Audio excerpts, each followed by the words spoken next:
Hello everyone, welcome to Balwinder live YouTube channel. आज हम discuss करेंगे IBAC-IO के 2021 के पेपर के बारे में, जिसके अंदर 18 फरवरी के 2021 के सेकंड शिफ्ट के जितने भी मैथ के क्वेश्चन आए थे उनका कंप्लीट एनालिसिस करेंगे। इससे पहले मैंने अभी शिफ्ट फर्स्ट का एनालिसिस आपको प्रोवाइड करवाया हुआ है, उसको जाके आप चेकआउट कर सकते हैं। इसके अलावा ये IB के जितने भी अभी तक पेपर हो चुके हैं, चाहे वो 2017 का हो, 14-15 का या 2013 के हो, उसके प्रीवियस ईयर क्वेश्चन आपको मैथ रीजनिंग के इस यूट्यूब चैनल पे अवेलेबल है।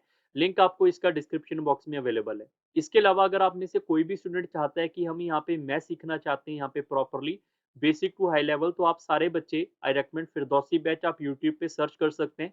फिरदौसी अर्थमेटिक आपको मेरे बैच का लिंक वहां पे मिल जाएगा। अदरवाइज आप इस वीडियो के डिस्क्रिप्शन बॉक्स में जाके भी इसको चेकआउट कर सकते हैं।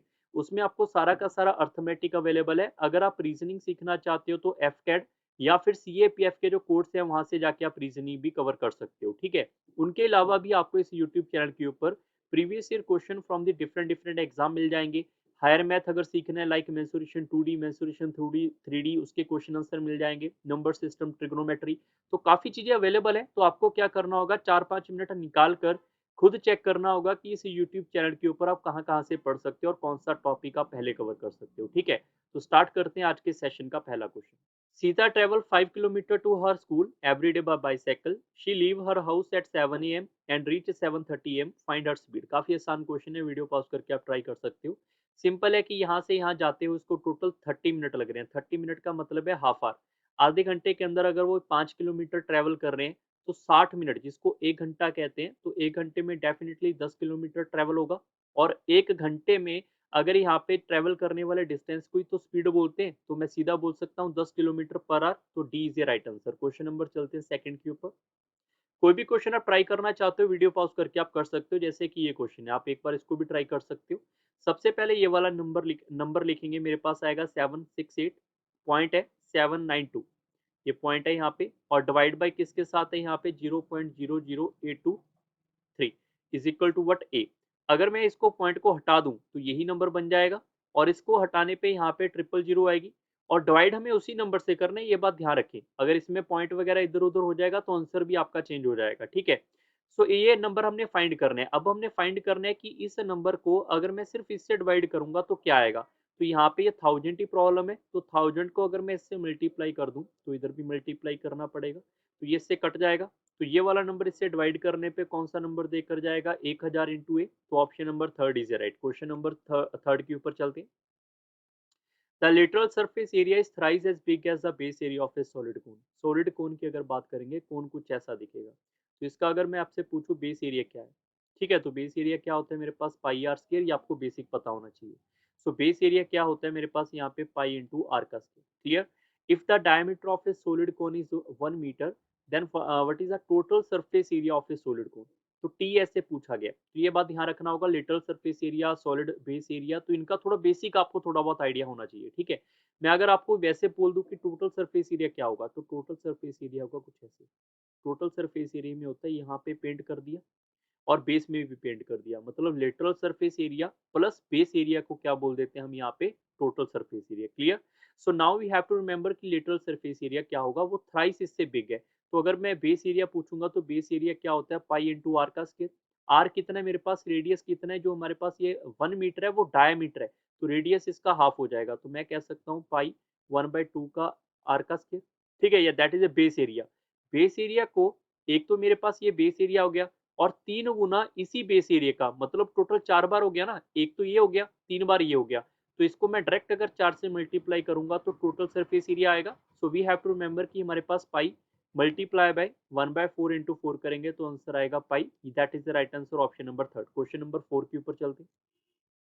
What will value come in the place of a question mark. इसमें आप बेसिक अंडरस्टैंडिंग से आंसर कर सकते हो।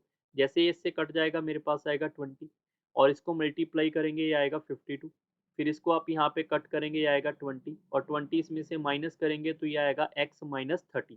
अब इसको ऐड करेंगे, ये आएगा मेरे पास यहाँ पे 72, और ये 13 नंबर भी ऐड हो जाएगा, तो मेरे पास आ जाएगा यहाँ पे 85। 85 is equal to x, that is the right answer. Just आपने बेसिक इसमें आपने अंडरस्टैंड करना है और इसमें कुछ नहीं है। क्वेश्चन नंबर 5 के ऊपर चलते हैं। The circle graph give here show the spending of a country on various sports during a particular year. Study the graph carefully, answer the question given below. तो यहाँ तक जो इन्फॉर्मेशन होती है ये बहुत बेसिक होती है।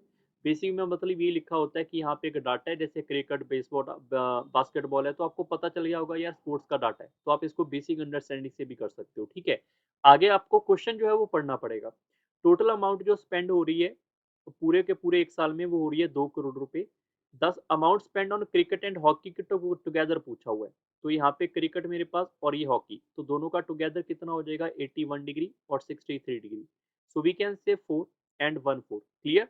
सो वी नो कि अगर टोटल बात करें सर्कल की, तो सर्कल क्या होगा, टोटल 360 डिग्री, उसकी वैल्यू आपके पास कितनी है, 2 करोड़। और अगर पूछूं आपको 144 डिग्री की वैल्यू बताओ, तो क्या करेंगे, unitary method 2 divide by 360 multiply by 144। Clear.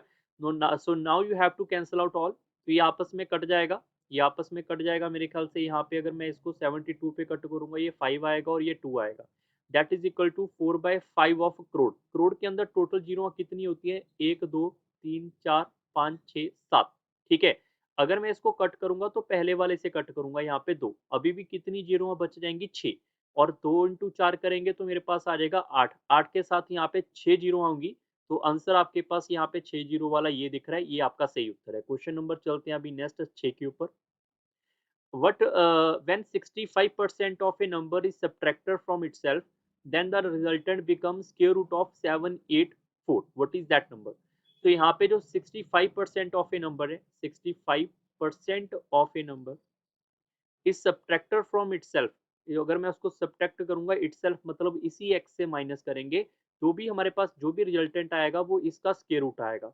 अब अगर मैं इसका स्क्वायर रूट पूछूंगा तो क्या होगा, देखो एक स्क्वायर रूट का थोड़ा सा मैं आपको यहाँ पे बेसिक बता देता हूँ कि आपकी गड़बड़ कभी हो ही ना पेपर के अंदर। ठीक है, मान लो अगर मैं आपसे पूछूं यहाँ पे 20 का स्क्वायर बताओ, तो हर एक बच्चे को पता है 400 होगा। अगर मैं पूछूं यहाँ पे आपके पास ये बताओ 30 का स्क्वायर बताओ, हर एक बच्चे को पता है 900 होगा। तो ये कहीं ना कहीं इसके बीच में आ रहा है, कहीं ना कहीं बीच में आ रहा है, तो लगभग 25 या 26 या 27 या 24 इसके आसपास होगा, बट 22 नहीं होगा। मैंने 22 का जिक्र यहाँ पे क्यों किया, क्योंकि अगर मैं आपसे पूछ लेता कि यहाँ पर अगर ये है तो इसका स्क्वायर रूट बताओ, तो लास्ट में 4 है, तो कोई ऐसा नंबर बताओ जिसका मैं स्क्वायर रूट करूं यहाँ पे 4 आ जाए, तो 2 आएगा, तो बच्चे के दिमाग में आता है 22 सबसे पहले। दैट इज ए रॉन्ग, क्योंकि इसके बीच में आएगा, यहाँ पर 22 है जो इसके आसपास होगा, 22 इसके आसपास होगा, तो ये यहाँ पे कहीं पे है। क्लियर। सो नाउ आपको ये सोचना होगा कि 4 है, 4 और किसका स्क्वायर रूट बनाया जा सकता है या बन सकता है। जैसे मैं लिख दूं थोड़ा सा एरिया, जैसे 2 का स्क्वायर 4 होता है, 3 का स्क्वायर 9, 6 का स्क्वायर हमारे पास 6 आएगा। ठीक है, 8 का स्क्वायर मेरे पास यहाँ पे होता है 64, 64 तो लास्ट में 4 आएगा, तो डेफिनेटली ये आपके पास 28 होगा। क्लियर। तो ऐसे आप इसमें जजमेंट यहाँ पे थोड़ी बहुत कर सकते हैं, अदरवाइज आपको इसका बेसिक स्क्वायर रूट फाइंड करना आना चाहिए। अगर मैं बात करूँ इसको सिंप्लीफाई करने के लिए, तो आप इसका एलसीएम लेके इसको सिंप्लीफाई कर सकते हो, या फिर इसको कट कर लोगे, ये 13 और ये आएगा 20। एलसीएम लेंगे, ये आएगा मेरे पास 7x/20 which is equal to 28। ये से कट जाएगा 4 टाइम, तो x की वैल्यू आ जाएगी 80। ये इस क्वेश्चन का सही उत्तर है। क्वेश्चन नंबर 7 के ऊपर चलते हैं। 7 नंबर क्वेश्चन भी काफी अच्छा क्वेश्चन है, वीडियो पॉज करके आप ट्राई कर सकते हैं। सबसे पहले यहाँ पे आप एक बार सारे क्वेश्चन को रीड कर लो, यहाँ तक जो लिखा हुआ है वो तो आप यहीं से पढ़ सकते हो, इनकम है, नेट प्रॉफिट है। आगे लिखा हुआ है जो हमारे पास जो इनकम है वो हमारे पास है यहाँ पर 31,25,000 रुपये, और जो मेरे पास यहाँ पे प्रॉफिट है वो लिखा हुआ है यहाँ पे 6 लाख, 6 लाख। ठीक है, सो इसने पूछा हुआ है भाई प्रॉफिट फाइंड करना है, selling which type of seafood was the maximum. Maximum find करना है, या तो आप उसमें परसेंटेज निकालो या फिर रेशियो निकालो, आपकी मर्जी रहती है। अब वो सारे डाटा नहीं चेक करना होता, देखो ऑप्शन किस किस के हैं, अदर, कैटला, पॉम्फ्रेंट एंड प्रोवेंस। तो ऑप्शन जो है पहले चारों के हैं, यहाँ पर ये डी ऑप्शन जो लास्ट ऑप्शन है ये तो है ही नहीं, इसका मतलब ये चेक नहीं करना हमने, ये चेक नहीं करना। बात क्लियर। अब सारे बच्चे यहाँ पे अदर्स चेक करोगे, अदर्स कितना कितना है, इसका 22% और इसका अदर कितना है 22.5%, इसका 12% है, इसका 22.5%। तो मैं यहाँ पे अदर के लिए चेक करूंगा, तो इसका यहाँ पे 6 लाख रुपए का, 6 लाख का, सारे बच्चे इस बात को ध्यान रखना, 6 लाख है, इसका मैं यहाँ पे फाइंड कर रहा हूँ 22.5%, 22.5% डिवाइड बाई, मैं इसको यहाँ पे सीधा ही इनकम से ले आता हूँ। इनकम कितनी है इसकी, 31,25,000 रुपए का 12%। तो जो मैं इसमें से लेकर आऊंगा वो मेरे पास आएगी वैल्यू ऑफ ए फ्रैक्शन। अगर मल्टीप्लाई बाय 100 कर देंगे तो परसेंटेज। क्लियर। तो हमें पता चल जाएगा किसमें जितना कितना प्रॉफिट हुआ है, मतलब जितनी उसकी इनकम थी उसमें से कितना प्रॉफिट हुआ, मल्टीप्लाई बाय 100 करेंगे तो परसेंट आएगा। ठीक है, अब ये देखो यहाँ पे 100 से 100 कट गया, यहाँ पे 3 जीरोआँ जो है इस 3 जीरो से कट गई, ठीक है? और मेरे पास ये वाला पॉइंट हटेगा, यहाँ पे एक और जीरो आएगी, ये वाली जीरो मेरे पास इससे कट गई। 12 जो है फिर भी इससे कट गया 5 बार, ठीक? और 5 को अगर मैं इससे मल्टीप्लाई कर देता हूँ, तो मल्टीप्लाई चलो नहीं करते, इससे हम सीधा कट कर लेते हैं, ये आ जाएगा 625। फिर आप इसको कट कर लोगे, ये आएगा 45, 45 आ रहा है, ये मेरे पास फिर से कट जाएगा, ये आएगा 125, फिर से कट करेंगे 25 और ऊपर आएगा 9, तो 9/25 आ रहा है। 9/25 है, अगर मैं 100 से मल्टीप्लाई करूंगा तो बताओ 36% हुआ या नहीं? तो ये आपको यहाँ तक क्लियर हो गया कि जो हमारे पास यहाँ पे अदर्स है, अदर्स में प्रॉफिट हुआ है वो 36% हुआ है। अंडरस्टैंड? ऐसे ही आप यहाँ पे कैटला, प्रोवेंस एंड सबका चेक करोगे तो सबका जो मैक्सिमम आएगा वो आएगा डी ऑप्शन, जो आपके पास है थर्ड, ये ग्रे कलर में। अब कई बार स्टूडेंट को ये लगता है सर ये तो कैलकुलेशन वाला क्वेश्चन हो गया। बिल्कुल मैं आपको सच बता रहा हूँ, ये एक आधा क्वेश्चन आपके पेपर में एग्जामिनर जानबूझ के ऐसा क्वेश्चन रखेगा ही रखेगा कि वहां पे बच्चे फंसे और अपना करें टाइम खराब। सो आई प्रेफर कि जब भी आपको लगे यार क्वेश्चन तो आता है, टाइम लगेगा, तो उसको क्या करना होता है, उसको स्किप करके आगे निकल जाना है। मान लो आपने क्वेश्चन स्टार्ट किया, पहला, दूसरा, तीसरा, चौथा क्वेश्चन ये आ गया, जैसे 7 नंबर क्वेश्चन ये आ गया। अब आप 7 में 10 मिनट लगा दोगे तो भी आपका पेपर खराब है, 5 मिनट लगाओगे तो भी आपका पेपर खराब है। क्यों? क्योंकि अगर आपने यहाँ पे 10 या 5 मिनट लगाए, क्या पता इसके आगे वाले क्वेश्चनों में 5 मिनट में आप पांचों क्वेश्चन सॉल्व कर लेते। So you have to think कि आपको कुछ क्वेश्चनों को स्किप करना पड़ेगा, और ये क्वेश्चन तब करने अगर आपने सारा पेपर सॉल्व कर लिया, लास्ट में अगर टाइम बचा तो इस क्वेश्चन पे आप वापस आ सको। ठीक है, सिर्फ उस क्वेश्चन में जहाँ पे कैलकुलेशन थोड़ी अच्छी होती है, बड़ी होती है। ठीक है, क्वेश्चन नंबर चलते हैं 8 के ऊपर। पाई डायग्राम आपके पास गिवन है। इफ ही से, यहाँ पे देखो सुरेश ने यहाँ पे एक्सपेंडिचर दिया होगा, लिखा हुआ है, उसने लिखा हुआ है if he has to pay 70,000 as a rent, calculate the amount spend on entertainment. तो एंटरटेनमेंट पे कितना होगा, रेंट पे आप चेक कर लो, रेंट पे कितना है 35%। तो 35% का डाटा आपके पास गिवन कितना है, 70,000 रुपये। तो 1% किसके बराबर आ जाएगा, 2,000 रुपये के बराबर। और उसने पूछा हुआ है एंटरटेनमेंट, वो है 12%, तो 12% किसके बराबर आएगा, 2,000 मल्टीप्लाई बाय 12, 12 इंटू 2 करेंगे 24, तो 24,000 इस क्वेश्चन का सही उत्तर है। क्वेश्चन नंबर 9 के ऊपर चलते हैं। Selling price of 5 orange, 5 orange का जो सेलिंग प्राइस है that is equal to CP of 8 orange. Find the loss और profit percent. You have to remember कि आपको डायरेक्ट कंपेयर नहीं करना है, आपको हमेशा के लिए सीपी बाई एसपी या एसपी बाई सीपी फाइंड करना है। जैसे कि मैं यहाँ पे फाइंड कर लेता हूँ SP by CP, that is equal to 8/5। तो अगर यहाँ पे सीपी मेरे पास 5 होगा यहाँ से, और एसपी अगर मेरे पास यहाँ पे 8 होगा, तो प्रॉफिट कितना हुआ 3 नंबर का, हमेशा सीपी के ऊपर होता है, मल्टीप्लाई बाय 100 करेंगे तो प्रॉफिट परसेंट आएगा 60%। सो ऑप्शन नंबर ये आपके पास आएगा ए। क्वेश्चन नंबर 10 के ऊपर चलते हैं। If length and breadth of a rectangle are increased by decreased by 10% respectively, then what is the percent change in its area? इस क्वेश्चन का आंसर हर एक बच्चे को याद होगा, 1% से फर्क पड़ेगा। कैसे? अगर आपको नहीं याद है तो अगर मैं यहाँ पे लेंथ और ब्रेड्थ की बात करूँ तो लेंथ इंटू ब्रेड्थ करेंगे तभी एरिया होता है। और अगर यहाँ पे मल्टीप्लाई है और यहाँ पे आपके परसेंटेज में इफेक्ट पड़ा हुआ है, तो उसमें क्या बोलते हैं, सक्सेसिव, जिसका मतलब होता है लास्ट अमाउंट। उस तरीके से आप इसको सॉल्व कर सकते थे, जो मैंने सक्सेसिव का फॉर्मेट सारा समझाया हुआ है फिरदौसी बैच में। अदरवाइज शॉर्टकट आप याद कर सकते हैं, A plus B plus A B divide by 100, that is equal to, अगर मैं यहाँ पे पूछूं ए कितना होगा तो इंक्रीज हो रहा है +10 लिखेंगे, बी क्या हो रहा है मेरे पास डिक्रीज हो रहा है तो -10 आएगा, तो यहाँ पे आ जाएगा मेरे पास 10 प्लस -10 प्लस +10 -10 डिवाइड बाई 100।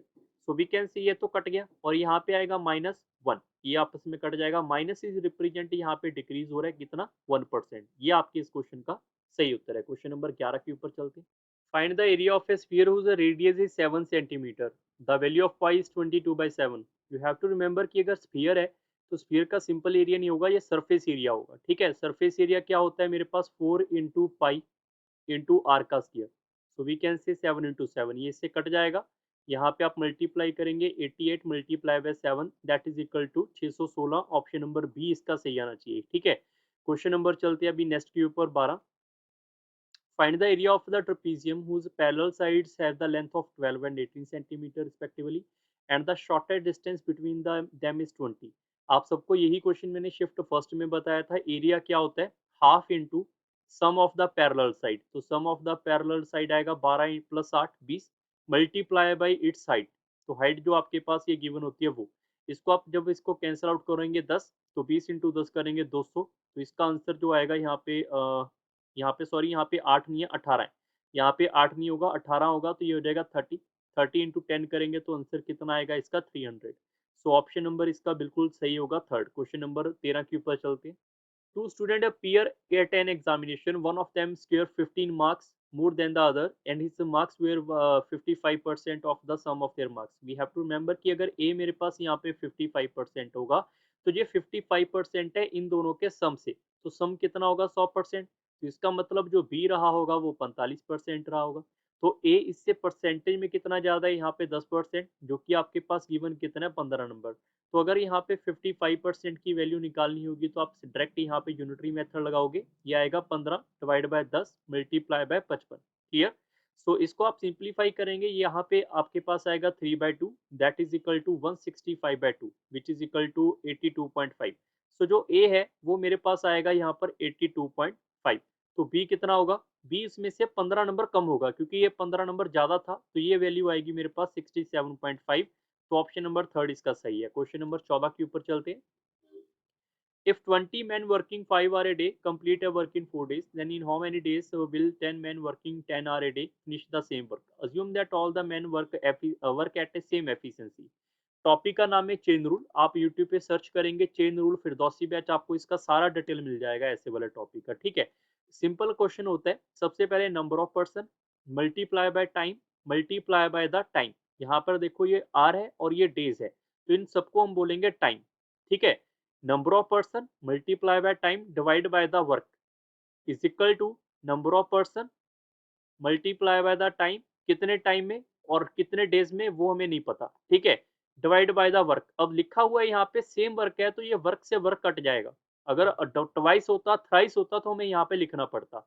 अब यहाँ पे आप सिंप्लीफाई करेंगे 20 इंटू 5 करेंगे 100, 100 से कट जाएगा तो x की वैल्यू आएगी 4 डेज। ये आपके इस क्वेश्चन का सही उत्तर है। क्वेश्चन नंबर 15 के ऊपर चलते हैं। LCM of a two number is 12 times their HCF. The sum of HCF and LCM is given. If one of the number is 124, find the other number. So अगर मैं पूछूं आपके पास यहाँ पे LCM और यहाँ पे HCF, HCF अगर यहाँ पे 1 होगा तो LCM 12 होगा। ये इस क्वेश्चन का यहाँ पे फर्स्ट लाइन में लिखा हुआ पोर्शन है। ठीक है, sum of the HCF LCM is given. तो आपको अगर मैं इसके साथ एक x मल्टीप्लाई कर दूं, आपको पता होगा कि हमेशा रेशो में एक x होता ही होता है। तो इनका जो सम है वो हमारे पास 403 है। तो मैं ये कह सकता हूँ यहाँ पे 13x की वैल्यू मेरे पास यहाँ पे 403 है। और अगर मैं x की वैल्यू फाइंड करूंगा यहाँ पे, ये 13 इससे कट जाएगा। ठीक है, ये 13 हमारे पास इससे कट जाएगा 31 टाइम। तो अगर x की वैल्यू 31 आएगी तो मैं ये कह सकता हूँ कि ये वाली x की वैल्यू अगर यहाँ पे लिखेंगे 1x और ये हमारे पास है 12x। तो अगर इस 1x की वैल्यू मेरे पास कितनी आ रही है 31, तो इसकी वैल्यू हमारे पास एलसीएम फाइंड करने में आ जाएगी 12 इंटू 31 करने पे। क्लियर। अब लिखा क्या हुआ, उसने लिखा हुआ है कि अगर उसमें से एक नंबर 124 है तो बताओ दूसरा कौन सा है। तो आप इसमें एक बेसिक फॉर्मेट लगा सकते हो कि LCM multiply by HCF is equal to product of the two number. First number is given, second number we have to find out. यहाँ पर ये इससे कट जाएगा पूरा का पूरा 4 बार, ये इससे कट जाएगा 3 बार और इसका वैल्यू आ जाएगा 39, 39 sorry 93 which is equal to X. Option number D is right. Question number 16 के ऊपर चलते हैं। Two friend A and B went to a fruit market to buy some fruit. At first shop B bought some mangoes rupees at a per mango. तो mango का यहाँ पे price available है and A bought 9 mango more than B. At the next shop A bought some apple at a unit price of rupees B per apple. तो apple का price available है B bought 18 apple more than A. Later it was found that the ratio of the number of the fruit bought by A and B is 4:7 respectively, where the amount of the money spent by them to buy fruit are the same. Find the ratio A ratio B. You have to remember कि यहाँ पर A और B हमारे पास है क्या। A और B मेरे पास यहाँ पे प्राइस है तो उसी की रेशियो पूछी है। पहली बात, अगर मैं यहाँ पे लिखूँ A और दूसरा लिखूँ B, सबसे पहले हम लिख लेते हैं इसके ऊपर मैंगो की कहानी। मैंगो जो कि हमारे पास बी ने बाउट किए एक्स मैंगो। अब सब मैंगो है, हमें नहीं पता कितने होंगे, so we can say x. अगर इसके पास एक्स मैंगो है तो ए के पास 9 मैंगो से ज्यादा होंगे तो एक्स प्लस 9 आएगा। क्लियर। अगर मैं बात करूं यहाँ पे एप्पल की, तो एप्पल की कहानी क्या है। एप्पल कहानी कहता है कि जो ए है उसने सम एप्पल बाय किए, एप्पल को वाई लिख लो। तो अगर इसने वाई एप्पल बाय किए तो बी उसमें से 18 एप्पल ज्यादा लेकर आएगा, तो बी उसमें से वाई में से 18 एप्पल ज्यादा लेकर आएगा। अंडरस्टैंड? सो नाउ अगर मैं मैंगो की कहानी की बात करूं, मैंगो का प्राइस कितना है? मैंगो का प्राइस है ए पर मैंगो। ए पर मैंगो का मतलब है अगर मैं इसको ए से मल्टीप्लाई कर दूं तो क्या मैंगो का ए का प्राइस आएगा, और अगर मेरे पास इसको मैं इसके ए से मल्टीप्लाई कर दूंगा तो बी के मैंगो का प्राइस आएगा। सिमिलरली अगर मैं यहाँ पे एप्पल की बात करूं, एप्पल का प्राइस है बी, अगर मैं इसको बी से मल्टीप्लाई करूंगा तो ए का एप्पल का प्राइस ये आएगा, बी का एप्पल का प्राइस क्या होगा अगर मैं इसको बी को मल्टीप्लाई करूंगा। Clear? So now you have to remember last line लिखी हुई है सेम। सेम क्या है इसका? यहाँ पे मनी स्पेंड, तो यहाँ पर मैंने पैसे की बात की है, तो ए के पास कितना टोटल खर्चा हुआ है, ए का खर्चा इन दोनों को एडिशन में हुआ है, तो इसको यहाँ पे मल्टीप्लाई कर लो। सबसे पहले ए एक्स प्लस यहाँ पे 9 ऑफ ए, यहाँ पे 9 of A plus 5 of B, तो ये मेरे पास ए का खर्चा है, वो किसके बराबर होगा? बी के खर्चे के बराबर। बी का खर्चा है यहाँ पर एक्स से plus B y plus 18 B. Clear? सबसे पहले एक्स से और ए एक्स कट गया, वाई बी से कट गया, हमारे पास बचा यहाँ पे 9 ए, तो यहाँ पर ए बच गया और इस बी को डिवाइड में करेंगे तो ये आएगा 18/9। सिंप्लीफाई करेंगे तो 2/1 आ रहा है, इसी का मतलब हमारे पास 2:1 होगा। ये आपके इस क्वेश्चन का सही उत्तर है। जिनको नहीं पता ये फ्रैक्शन वैल्यू रेशियो होती है और कुछ नहीं होता, और यही आपसे पूछा गया है, तो इस स्टेटमेंट का यहाँ पे कोई फायदा नहीं है। 4:7 के बिना भी इस क्वेश्चन को सॉल्व किया जा सकता है। क्वेश्चन नंबर 17 के ऊपर चलते हैं। The average of the first positive multiple of a 6 will be. So अगर मैं यहाँ पे मल्टीपल ऑफ ए 6 पूछ रहा हूँ तो पहला नंबर 6 होगा, दूसरा नंबर क्या आएगा मेरे पास यहाँ पे 12, तीसरा नंबर आएगा 18, चौथा नंबर आएगा 24, पांचवा नंबर आएगा 30 और छठवां नंबर आएगा 36। हमें पता है एवरेज क्या होता है, सम डिवाइड बाय नंबर करेंगे एवरेज आएगा, बट आपको याद होना चाहिए, आप ये तो लगा ही सकते हैं, बट मैंने बताया था जिनका गैप सेम होता है, अगर गैप सेम सेम है 6 आ रहा है तो इसका मतलब यहाँ पर ये नंबर कौन से होंगे? कॉन्जिक्यूटिव नंबर्स होंगे। तो कॉन्जिक्यूटिव नंबर की जो एवरेज होती है मिडल टर्म होती है। अब 6 नंबर, 3 नंबर इधर है, 3 नंबर इधर है, तो मिडल टर्म तो फाइंड नहीं कर सकते, तो इसके लिए आप क्या करोगे? 18 और 24 का मिडल नंबर ले लो, 18 और 24 का मिडल नंबर 21 आएगा, ये आपके पास एवरेज है। या फिर कॉन्जिक्यूटिव नंबर का आप एक टर्म तो ले सकते हो मिडल नंबर, या फिर आप दूसरा टर्म ले सकते हो sum divide by number is equal to average, या फिर तीसरा एक और फॉर्मूला होता है first number plus last number divide by 2, हमेशा 2 से डिवाइड करना है, तो भी आपके पास एवरेज आएगी। कॉन्जिक्यूटिव के लिए सिर्फ 3 ही फॉर्मूले हैं, ये तो सबके लिए लगेगा, बट जो मिडल टर्म है वो सिर्फ कॉन्जिक्यूटिव के अंदर, जिसका मतलब होता है गैप सेम होना चाहिए, चाहे वो 6 का हो, चाहे वो 1 का हो, चाहे वो 0.5 का हो। ठीक है? और दूसरा फॉर्मूला आप याद रखेंगे first plus last divide by 2। Question number 18 के ऊपर चलते हैं। The given pie chart show percentage of the student, यहाँ पर अवेलेबल है ये लाइन, तो मेरे ख्याल से हर एक बच्चे को पता ही होता है कि यहाँ पर ये डाटा अवेलेबल है, percent of student. Total number of the student college के अंदर है 5000, find the number of the student who opted for the math and और इकोनॉमिक्स। तो मैथ वाले यहाँ पे और इकोनॉमिक्स वाले यहाँ पे कितने टोटल? 25 और 15, 25 और 15 हो गए 40%, तो डायरेक्ट आप क्या करोगे? इसका 40% फाइंड करोगे, तो 5000 है, इसका 10% 500, 40% आ जाएगा 2000, या फिर आप सीधा लिख लो 40% ऐसे फाइंड करेंगे तो भी आंसर आएगा 2000। ऑप्शन नंबर सी सही है। क्वेश्चन नंबर 19 के ऊपर चलते हैं। ABC can do a piece of work in 5, 10, 15. So A, B, C. यहाँ पर ये 5, 10, 15. Calculate the time required by B and C to do the work together. B और C का पूछा है, A का यहाँ पे नहीं पूछा। अगर नहीं पूछा तो A को आप बाहर भी कर सकते हो। ठीक है? सबसे पहले आप इन दोनों का एलसीएम ले लो, कितना आएगा? 30। 30 आएगा यहाँ पे, और इसको आप 10 से डिवाइड करेंगे 3 एफिशिएंसी, 15 से डिवाइड करेंगे 2 एफिशिएंसी, और अगर मैं बी और सी से पूछूंगा काम करने की कैपेसिटी तो ये 30 काम करेंगे। बी और सी की एफिशिएंसी कितनी है? 5, तो 5 की एफिशिएंसी से तो 6 दिन लगेंगे। ये आपके इस क्वेश्चन का सही उत्तर है। हो सकता है कोई बच्चा यहाँ पे सोचे कि नहीं सर हमने ए को भी साथ में रखना है, फिर तो भैया आप यहाँ पे 5, 10, 15, तो एलसीएम कितना आएगा? अब भी 30 आएगा। अब आप इससे डिवाइड करेंगे 3 और इससे डिवाइड करेंगे 2, एक ही एफिशिएंसी की कोई जरूरत हमें नहीं है। ठीक है? निकालनी आप फाइंड कर सकते हैं 6। सो अगर बी और सी ने काम करना होगा तो 30 वर्क है, divide by the combined efficiency 3 + 2 which is equal to 6 days. ये आपके इस क्वेश्चन का सही उत्तर है। क्वेश्चन नंबर 20 के ऊपर चलते हैं। A certain sum of a money amount to rupees 1250 in 3 years and rupees 1600 in 8 years at the simple interest. Find the sum. ठीक है, काफ़ी आसान क्वेश्चन है बट मैं चाहता हूँ आप सारे बच्चे इस क्वेश्चन को ट्राई कर लो और ये सारे क्वेश्चन आपको फिरदौसी बैच में मिल जाएँगे, ठीक है। सबसे पहले आपको ये पता होना चाहिए कि प्रिंसिपल के अंदर अगर मैं 3 साल का एसआई जोड़ूँगा, तो 3 साल की अमाउंट आएगी और अगर प्रिंसिपल के अंदर अगर मैं 8 साल का एसआई ऐड करूँगा, तो मेरे पास 8 साल की अमाउंट आएगी। अगर मैं यहाँ पर इसको सेकंड इसको फर्स्ट मान लूँ, तो सेकंड में से अगर फर्स्ट को बाहर करेंगे, तो प्रिंसिपल, प्रिंसिपल कट जाएगा। 8 साल में से 3 साल का एसआई बाहर करेंगे तो 5 साल का जो एसआई है वो आएगा। 1600 में से 1250 को खत्म करेंगे तो ये आएगा 350। मैं ये कह सकता हूँ कि 1 साल का एसआई कितना होगा ₹70। 1 साल का एसआई अगर ₹70 यहाँ पे ऐड कर देंगे principal 3 multiply by 70 is equal to 1250 तो ये हो जाएगा 210।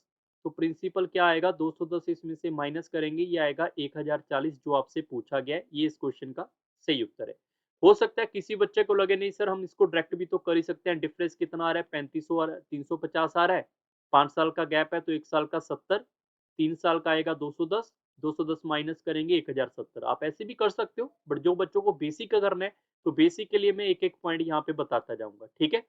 आई होप आपको आज की क्लास समझ आई होगी। जल्दी मिलेंगे यहाँ पे नेक्स्ट सेशन के अंदर जहाँ पे पार्ट नंबर 3 भी आपको यहाँ पे करवाया जाएगा। तब तक के लिए आप इस वीडियो को लाइक करो और शेयर करो। So bye bye, take care and thank you everyone.